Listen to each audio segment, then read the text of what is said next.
This is the Obstacle Overcomer Podcast, dedicated to helping you overcome the obstacles that have been holding you back.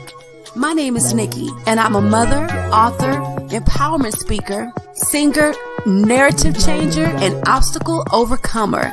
Each week, I'll be bringing you both the spiritual and practical tools that will empower you to overcome the challenges that you've been facing. You have the power to change the narrative of your life. You don't have to accept things as is. And always remember, obstacles are not barriers. They are stepping stones.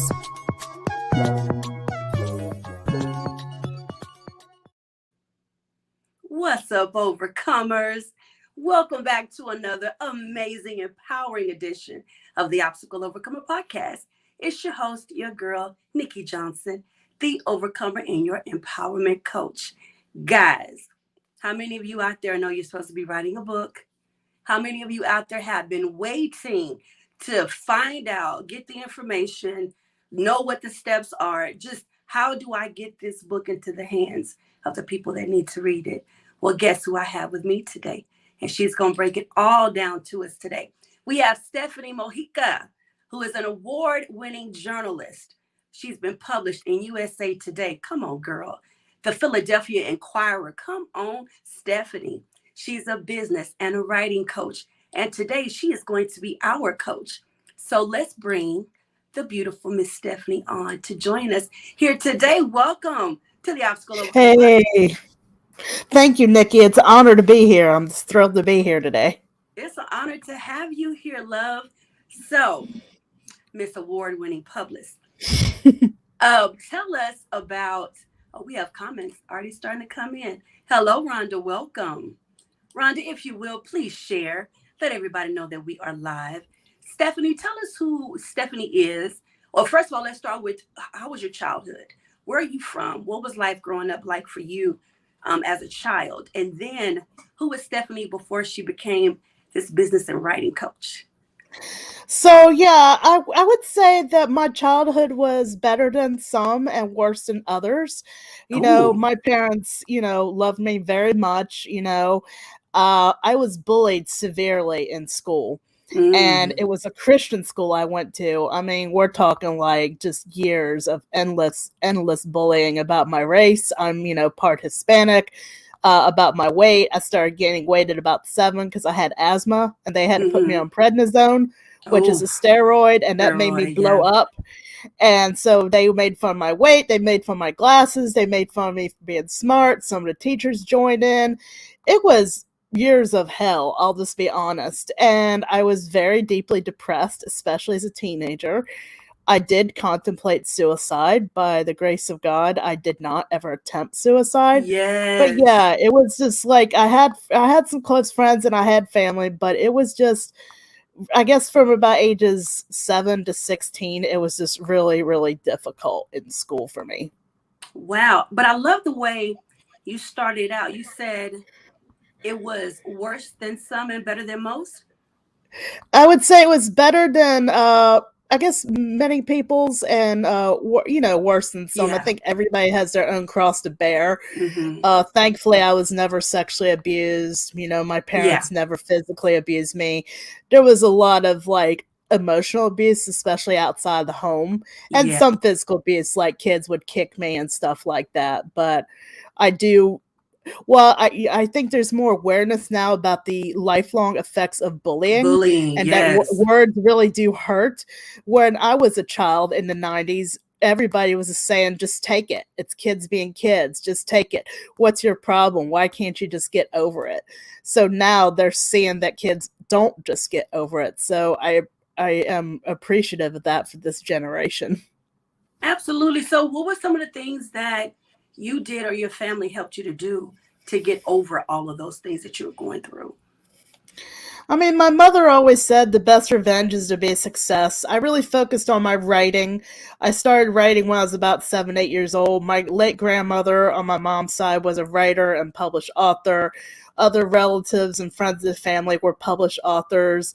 I was reading, at the age of 3. So just really, really, really focused on my writing. Wrote my way through depression, poetry and stuff like that. really focused on writing newspaper and articles in high school. I actually got paid a few times in high school as a writer for local newspapers. So just really focused on my desired career to be a newspaper journalist and getting the heck out of the situation and the town I grew up in, it was Hampton, Virginia, which is near Virginia Beach. And to me, it wasn't the place for me. So writing is in your blood. It was all around you, like you were destined to write, and now you even coach other writers. But I want to ask you how you became a publicist for the Philadelphia Inquirer for USA Today. Like, how did those jobs come about? How did you step out and do that? So my title was newspaper reporter. So what I did was, I took college classes while in high school. I took some college classes at night while in high school because I wanted to start college taking the journalism classes, because usually you have to take like 2 semesters of freshman English to be allowed to take the journalism classes. So I took those 2. I had to get all this special permission, but I took those 2 semesters of freshman English actually while I was a junior in high school, and took a couple other classes. So, I mean, when I went to school, I just was immediately able to start taking the journalism classes and working for the student newspaper. And then I got a summer internship. This was the summer of 98, so I would have been 18. And it was the Daily Press, which is a very large daily newspaper in the Hampton, Virginia area.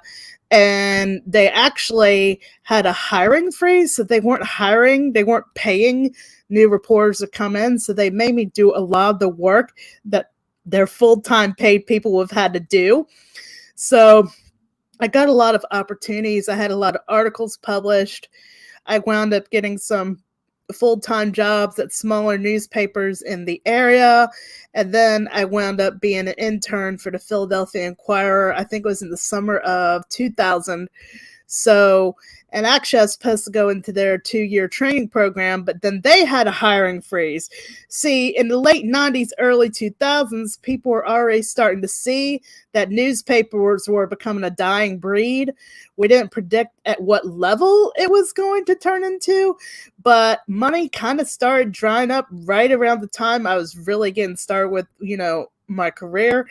And I don't regret it. I loved my career. I was in it for 17 years, but I do kind of wish I had done some things a little differently. So I'm going to come back to my question that I have to follow up with that. But I would love for you to read this comment from Lacey. And Lacey, we want to say hello to you. Go ahead, Stephani. Okay, I could write a book all my life. I don't know how this inspired me to listen. Today I'm intrigued. So yeah, I think like everybody has a book in them. And what some folks don't necessarily know is you don't necessarily have to sit down at the computer and type. Actually, as a coach, I've been working with some clients who speak their books. They're better at talking than writing. So they just tell their stories. They record them in video or audio form. Sometimes they'll use a voice-to-text app, or they'll just go have it transcribed, and then you can clean it up and edit it. And that could be a way to write your book. Now, you just set about 1 million people free when you said that, because not only is that a block for people that just don't want to sit and type because they can express better through voice. I started a 75-day challenge about 29 days ago, and we're changing from the inside out. I know you've seen me probably post about it. Most of the people who are on it, divided by 2, they all have books inside of them. And their blocks are, it's hard to write. Some of them cannot physically write or physically type. Some of them just get this fear when they go to sit down, but they can talk to you for hours about what they want to put into this book. So I would love for you to just go ahead. Let's go there. Let's give some more tips on what people can do to actually get their books out. And then I want to come back to the question of fear. Why do you think the fear is there when it comes to people getting the books from inside of them out? So yeah, exactly. So I'll give you an example. There's one guy I'm working with. He's almost done, and he's a retired law enforcement officer out of Kentucky. It's somebody I actually met through my newspaper journalism career. He's not my typical client, but was somebody who knew and respected me for my work, and I knew and respected him. I knew he was one of the few good ones out there. So I worked with him. And yeah, we just like really, we kind of like most books need to have like 10 to 12 chapters. So I knew he had all these stories. So we just sat in our first session and decided what the 10 main stories would be. So I don't want to give away all the content of his book since it's not published yet. But yeah, for example, there's another woman who has a lot of podcasts episodes that I'm working with, and we're turning some of those episodes into transcripts that could become the books. So, you could talk about, say, if you're writing a travel book, you could talk about like a country you visited, just like each chapter could be a country you visited, and you just tell your stories about the country or the place that you visited.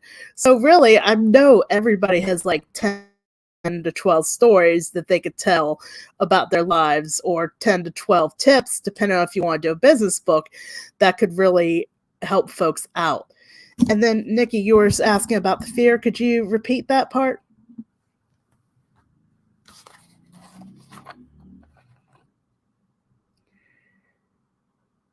I just lost your sound. Can you hear me? I can hear you now. I don't know. The thing went out. I cannot hear you. Can you hear me, Stephani? Yes. Okay. So you keep talking, and I'm gonna have to go out and come back in, but I'm still here. But okay. The question I was asking, if you can hear me, is why do you think there is this fear, this hesitation for people to get what's in them out? And I would love for you to talk about that. And I'm going to I'll talk about that for a bit. So I think that there's a fear for a lot of reasons. First, there's fear of judgment. And I'm not going to sit here and lie to you. That's not my style. There is going to be some judgment anytime you put yourself out there. I mean, some people will judge me for my weight when this recording comes up. I mean, it just is what it is. People are judged for being too fat, too skinny, too white, too black, too this, too that. So I would just advise to get it through your head that unfortunately there are going to be some haters. That's this unfortunate reality. Depending on your beliefs, I'm guessing most of you believe in God or some higher power. You just got to let it go and turn it over, because there is absolutely no way to avoid haters. You can get a hater in the grocery store line. So, unless you want to stay in your house and never get on the internet, there's no way to avoid haters.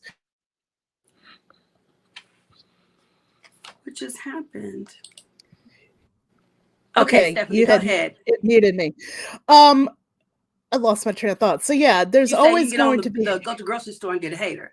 Yeah, there's always going to be haters. There's absolutely no way to avoid it. I think another thing is some people fear being successful. They fear seeing how much they can really do. And I think that scares the what out of some people. It's easier to sit around thinking about something than to actually go forth and do it, because some people are also afraid of failure. But I find a lot of people are also afraid to see how much they can do. So that's another reason. Another thing is fear that what they say is not good enough. Fear that they're going to, I talk to people all the time who are interested in working with me or end up working with me. Fear of what a family member is going to say, especially if somebody's talking about a very personal trauma. I had deliberately chosen not to write about a lot of the experience I've had, because I've had family members ask me not to, and it's just not where I'm at this point in my life. But if you're writing a book about personal trauma, I mean, that can be extremely, extremely difficult. So, and part of it is like fear of the writing process. Like even people who went to school for writing, what you learn in school doesn't necessarily prepare you to write a good book, let alone a book that can bring business to you. Like that's the main. I have all sorts of clientele, but my main clientele, they want to have the message out there, but they also want to get like more business from their book. So there's just a lot of different fears that people have to overcome. And what I've been telling people recently, and some people have fear of making the decision. like to write the book. And I tell some people, because there are a couple people I've met recently that were ready to pull out the credit card, but I could tell they didn't really want to do it. Like write the book. Some people kept telling them to write the book and they felt like they had to. And it wasn't like internal had to. So it's just like you have to make the decision for yourself. If 100 people are telling you to write the book, but deep down you really just don't want to do it, there's nothing wrong with that. That is really, really good. That is so good. One of the things I've found with people that I coach, Stephanie, is they're trying to write a book. Mm-hmm.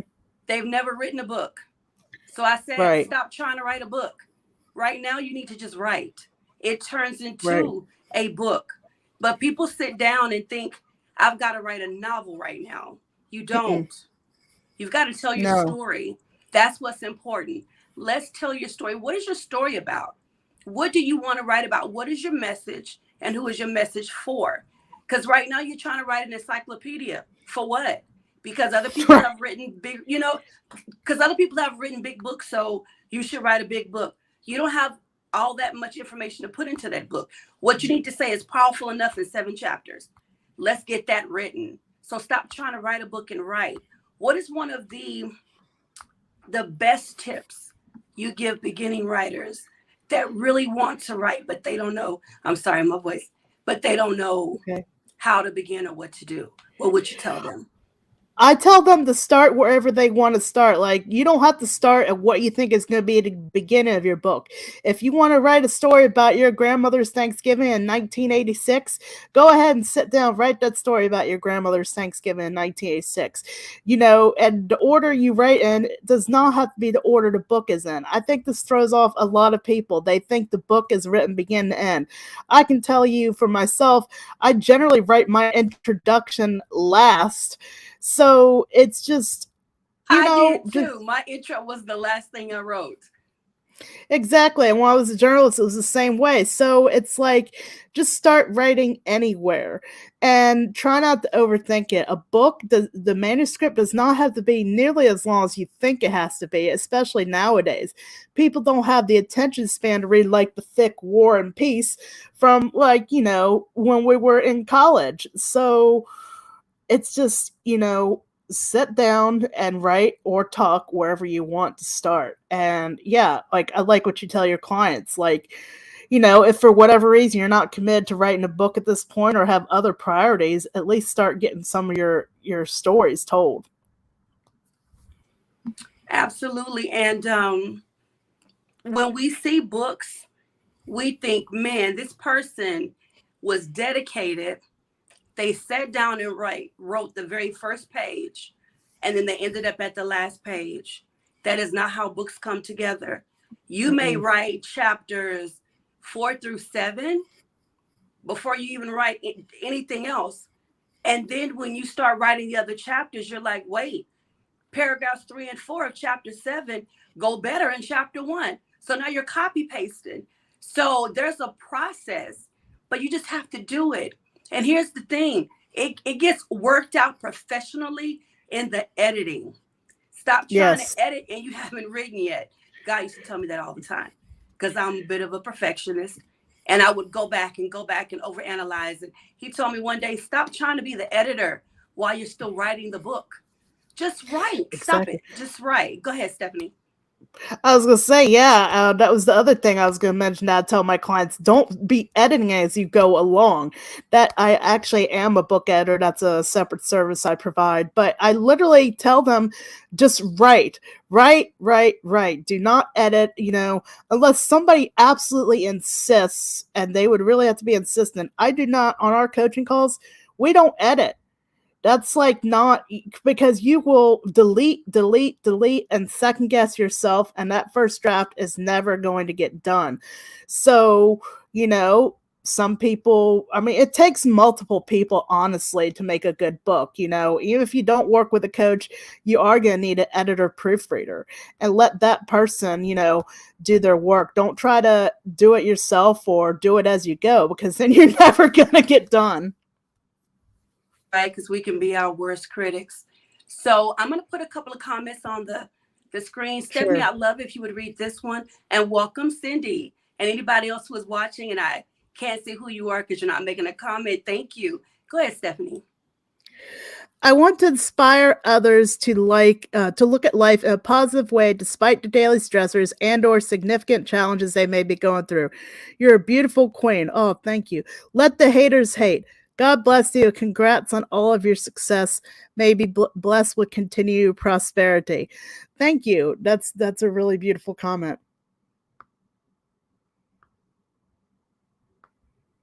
And another one, this is so good. I am that person, editing and all. I need to just write.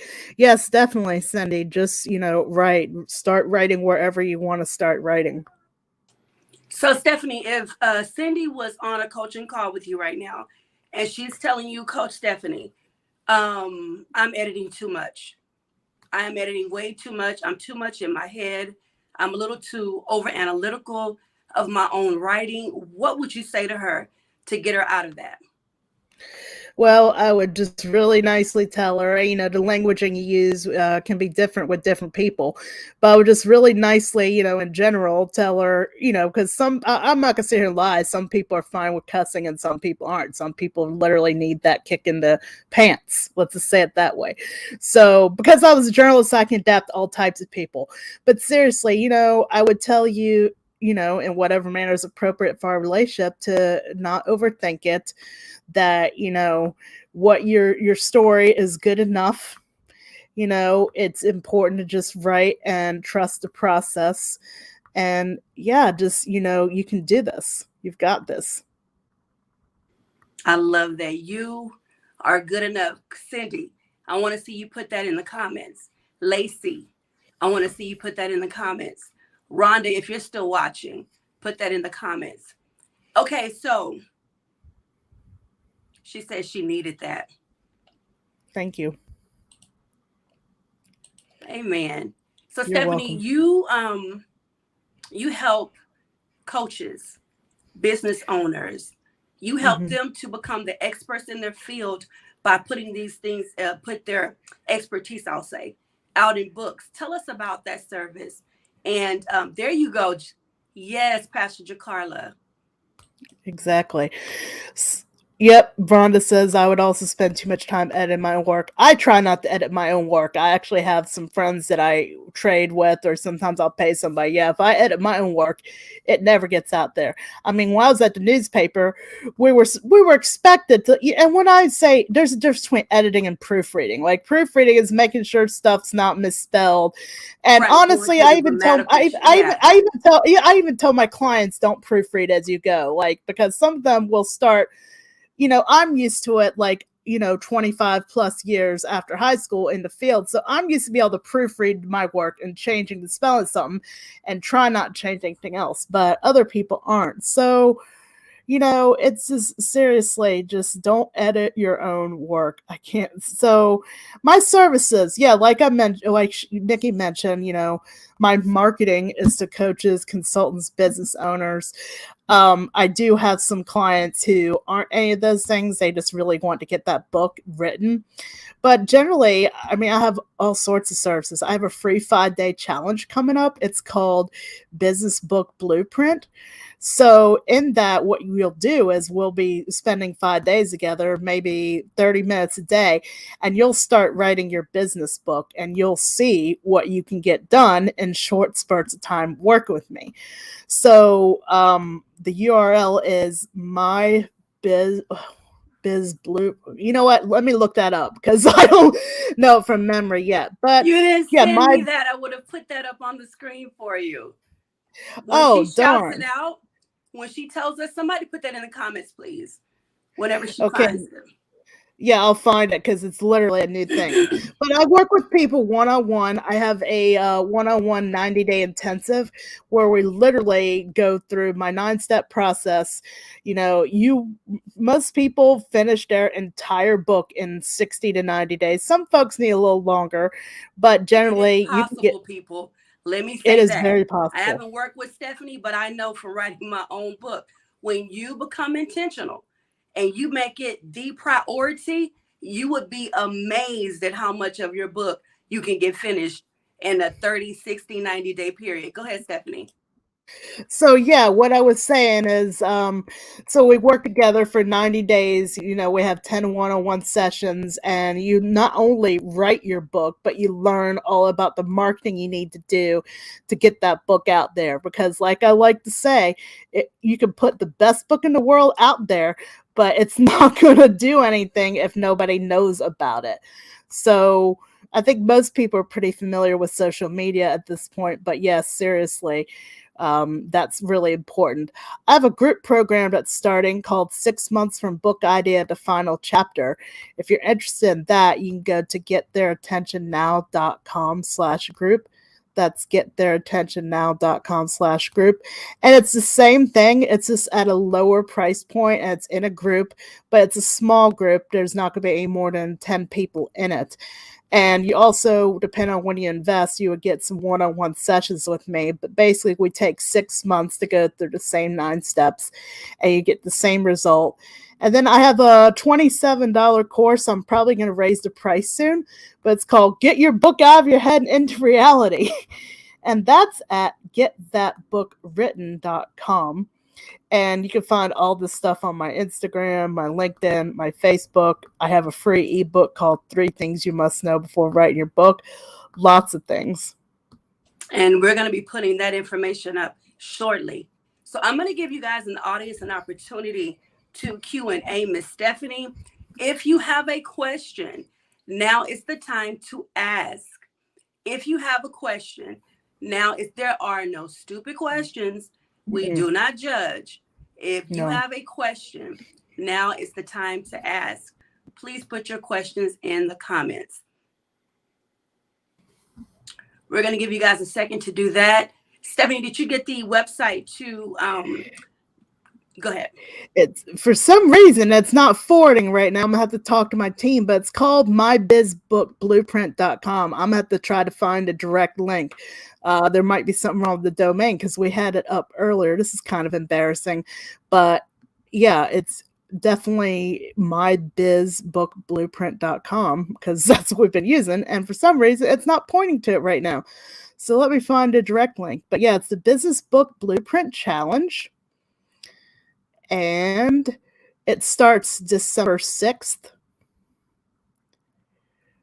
But yeah, while I'm figuring out this problem, let me know any questions the audience has.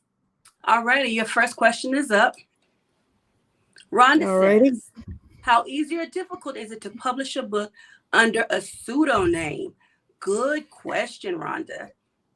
I'm going to leave the question up while you're answering it. So yeah, it's actually, you could do it. It's called a pen name or pseudonym. You could do it. Just be aware, because I have published some books under pseudonym, some romance stuff, and I've also done some ghostwriting. Just be aware that you're going to have to create entirely new marketing channels for that pseudonym, which can be a lot of work. So like you're gonna have to create like a new Instagram, a new Facebook, a new LinkedIn, whatever you want to use. But it's totally legal. A lot of people do it. And it's really the same as publishing a book under your own name. You just got to be aware that you're not going to be able to market it under your own name, if that makes sense. Rhonda, did that answer your question? Here's your next one. This is from Cindy. After you have written the book, what is the next step? That question boggles everybody's mind. What do I do when I write the book? Go ahead. Yeah, that's an excellent question. So the thing to do is you definitely need to be doing things like what I'm doing. Like, I don't have a book currently to promote, but you got to do the podcast interviews. You have to, there's a lot of things you can do. So definitely follow me on Instagram for continuing tips on that. Get Their Attention Now is my Instagram name. But the things I talk about the most that have worked for me and my clients are podcast interviews. Those are really helpful because I think 86% of podcast listeners listen to the entire episode. So that's huge. You're not interrupting their scroll. You're not an ad popping up. You're not like a newspaper article on a tiny page. So I think podcast interviews are amazing. Another thing you could do is newspaper and magazine interviews. Those are still powerful, and a tip that a lot of people don't know when I work with them. All right, say you're living in Miami right now, but you were born in Pittsburgh. Well, the Pittsburgh newspapers are probably going to be interested in writing about you in your book because that's where you were born and raised. Did you live in Buffalo for 6 years? They might be interested. So, is your father like a really key person in, say, Houston, Texas? So there's just a lot of connections that I think people aren't aware of when they're trying to get newspaper and magazine interviews. TV and radio interviews are also great. And it's easier to get on TV now because so many people, at least during COVID, have been doing things on Zoom and Skype, and you don't have to be flown to a TV studio. You don't have to go in to a TV studio. So that's another opportunity. And then I like to also talk about blogging, not just on your own blog, but other people's blogs as a guest blogger. I know when I did my first book, I think it was 14 years ago, it's called How One Writer Shifted from Settling for $12 an Hour to prospering at over $90 an hour. It's out of print now because a lot of the information became obsolete. But like blog tours were a great way to get book sales. You generally give like great value in a blog about your expertise, and then you're allowed to have at the end, one or two links in your bio, and you just use the languaging to point them to that book. That was good. Doing lives is also good on your social media to start interacting with your audience, so they can get to know who you are, because people will buy into you before they buy into your product. Some people just believe in you, so they'll buy. You could sell them air, but because they believe and they like you, they'll buy your air. All right, here's your next question. All right. Did that answer your question, Stephanie? Cindy. She says, my issue has been trying to pinpoint what to write. How do you choose? That's a good question. That's a great question. And it's a very common one from people who come to me. So I would say you definitely need to choose one idea, because I can't tell you how many folks I've run into recently where they're trying to write 3 or 4 books and nothing's getting done. So I go over this in my course, Get Your Book Out of Your Head and Into Reality, but I'll give you a short version now. Really think about, what do you really want to be known for in this world? Like, what is the most important thing you want to be known for? Some people want to be known as a great Christian. Some folks want to be known as like the best business coach. So really, it's just, figuring out what you want to be known for most in the world. And at the end of the day, especially if you want to make as much money as possible from a book and you really can't decide, sit there and think about what's going to be the most profitable. I don't think there's anything wrong with wanting to get money in the process. So, just think about what's most important to you personally. And then if you really can't decide, boil it down to something like, which one will make you the most money, or which one will be the easiest for you to write first. Those were good answers.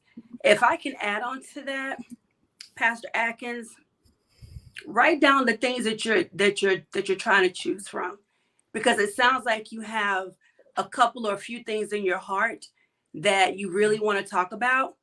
You don't have to only write one book. Pick which one it sticks out to you and pulls on your heart the most. And this season right now at this time, write a book on that. Volume number 2 in the series, because it can become a series. That's the next topic that you've been thinking about. Volume number 3 in the series, that's the next topic you've been thinking about.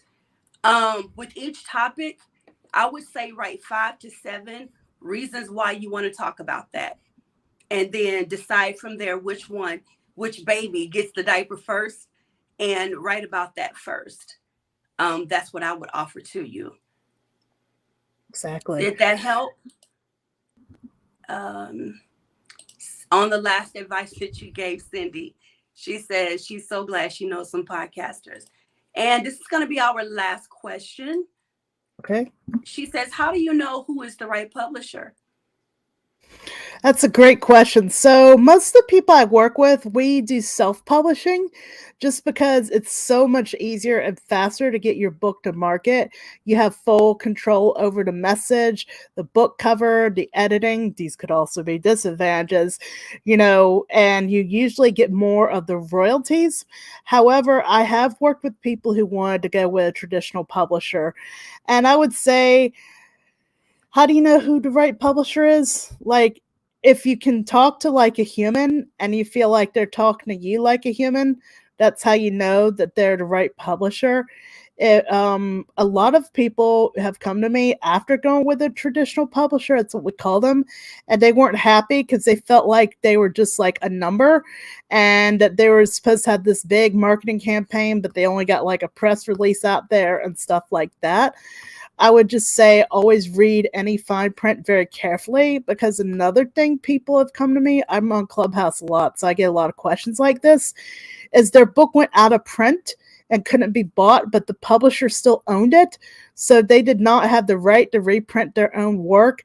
So just read it carefully, talk to an entertainment or literary attorney. Generally, you'll want to have a literary agent. These things wind up costing money, and that's why some people don't want to self-publish, because they don't want to put like the money out for, if you don't need a coach, you're going to need editing, you're going to need a book cover, you're going to need formatting. These things can be a few $1,000s. But what folks who just think that if they go to a traditional publisher, they think they're going to get this huge advance and this huge marketing campaign, 9 times out of 10, that just doesn't happen. And you're also going to have to give cuts to your agent, likely pay an attorney up front.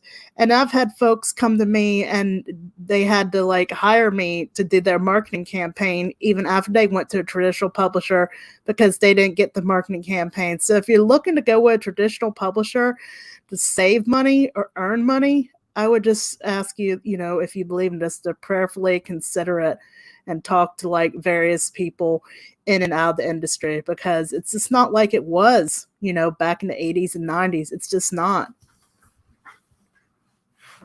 And it's such a saturated market. So definitely read, read, read, read, and reread. Now that you should reread. If you're going to go with Yes. a traditional publisher, please read. I am a self-published advocate all the way. That's Me that's too. just my opinion. But whatever you do, just research.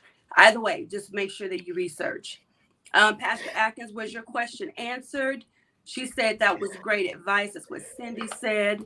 Let's see to Oh, make I sure I'm not wanted to missing. add one more thing, and be careful that they're an actual publisher, like Oh Bantam or yes. Random House or something, and not one of these hybrid publishers, because there are a lot of scams out there. There are people that are calling themselves publishers, and really they're just doing what I would help you do, and just stamping a company name on it. And they generally are going to ask for things up front. So just really, I don't want to steer anyone away from their dream if that's really their dream, but I just want people to get some reality checks, because there's just so many scams out there. That is some good stuff. That is really good stuff. We're going to take a moment in our last segment to just kind of get to know you a little bit more. Then we're going to Sure. come back and talk about how they can find you, how they can connect with you. And also, I put in the comments, this is the information she was looking for earlier about the Blueprint Challenge. So if you look down in the comments, you can copy paste that. So you'll have that. Yeah, for some reason our short link isn't working right now. We'll have to find out why. But definitely sign up for the challenge. It's totally free, and yeah, it's going to be awesome. What does Stephanie do for self care? That's a great question. So Stephanie likes to swim. Mm. There's a pool where I currently live and a hot tub. So I usually will start my morning in the pool and hot tub. And then I don't always end my day in the pool, but generally I'll end it in the hot tub. So I like to do that. I also like to read. I don't read as much as I would like because I'm so busy working with people's books all the time. But like yesterday, was reading. Um, I also like to travel when we don't have COVID. I like to go out and eat a good meal, chat with a friend. So that's pretty much what I do for self care. How do you take care of your time management? How do you stay balanced? and make sure that you have time for your personal life, your business ventures, clients? How do you stay balanced? I am still working on this. I love the honesty. Some weeks I'm better than others. Some weeks I will not work on Saturday or Sunday. I just won't. Other weeks, especially when I'm in the middle of a launch, like, I'm not in heavy promo for this challenge yet. So maybe that's why our short link is temporarily down. But like once I get into that about 10 days before, it's going to be like every day on social media, doing as many lives as possible. You know how it is, Nikki. Like when you got something come up, you just got to pound the pavement. So I generally will not set appointments early in the morning because that's like my pool time, or when I'm in the middle of heavy editing a book, I also do that, but I do that after my pool time. So I'm trying to get better about not having meetings later in the day. But sometimes, I do have clients that have 9 to 5 jobs. So with my clients, I'm pretty flexible. um, you know, there are some folks that they really need to meet me at 7 o'clock in the evening, and that's okay. But I try not to have like sales calls late in the day and, early in the morning. And it's just like I try to give people plenty of options, but I also don't want to be a doormat. That part.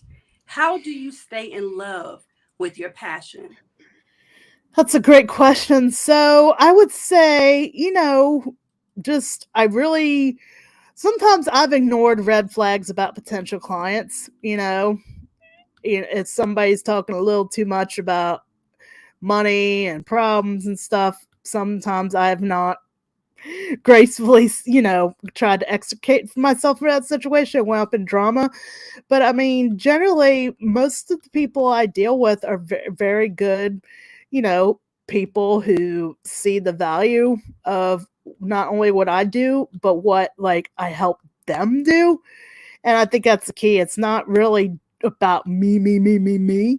It's really about like I'm a conduit, like I'm a channel. It's like, it's just them, their higher power, their God, whatever they believe in. And I'm just showing them and guiding them through the process.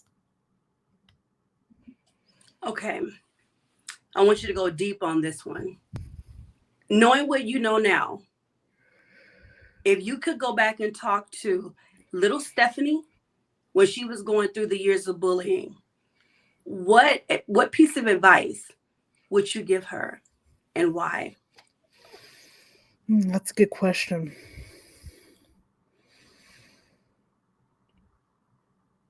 I would tell her that things definitely do get better after school,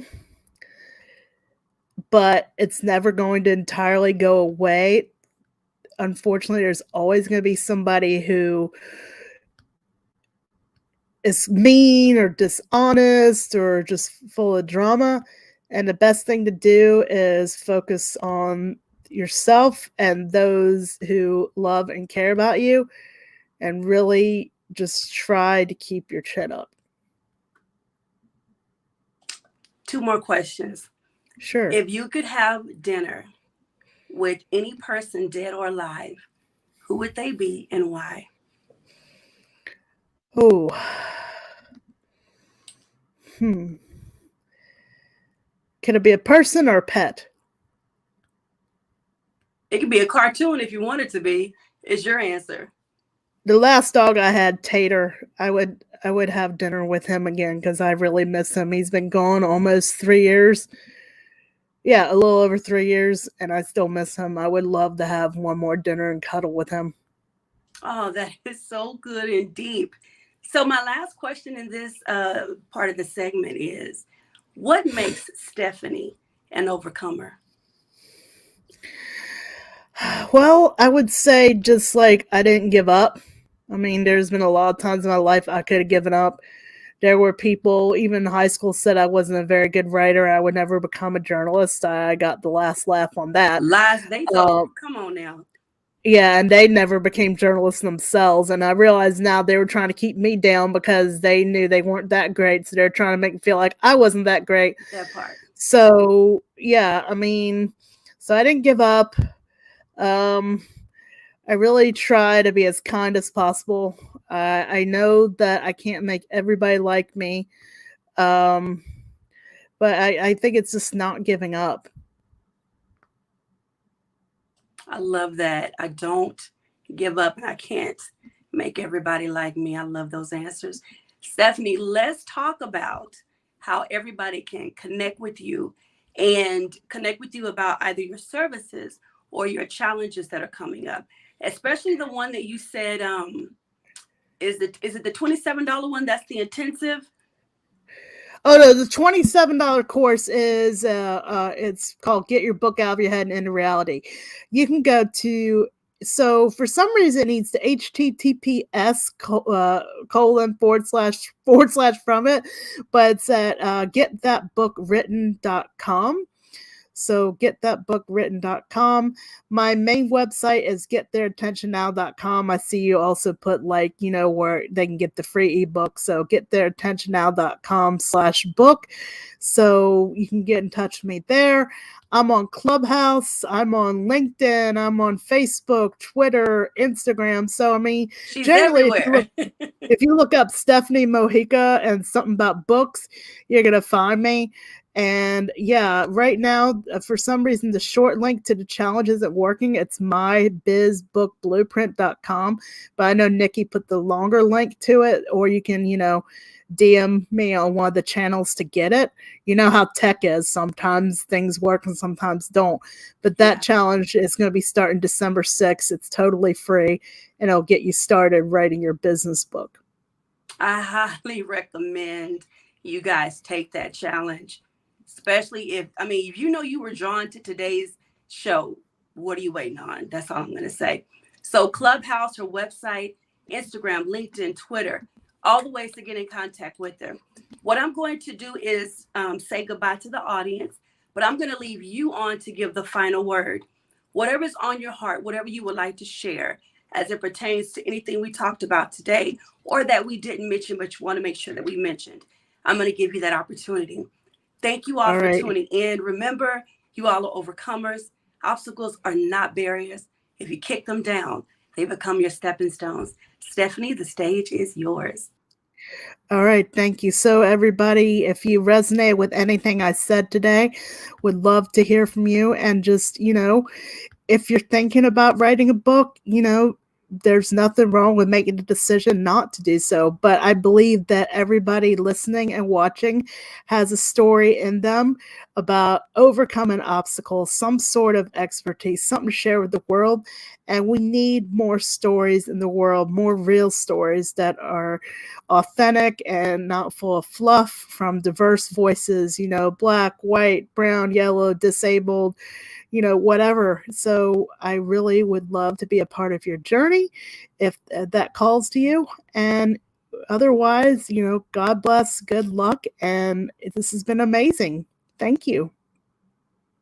Thank you so much for joining me today. If this was your first time tuning in, welcome to the Overcomers family. I cannot adequately express my gratitude to all of you for tuning in today. If today's show helped or impacted you in any way, it would help me tremendously if you would review and rate today's episode. And please be sure to leave me a comment on whatever platform you are listening to this podcast. Also, be sure to connect with me over on Facebook and Instagram at the Obstacle Overcomer Podcast. And if you go ahead and hit that subscribe button, you will be notified every time there's a new episode available. And don't forget that sharing is caring. So please go ahead and tell a friend and share this with your loved one, because this will help me to reach those who really need a word to empower their lives. Again, thank you so much for tuning in. And don't forget that obstacles are not barriers. They are stepping stones. Talk to you next week.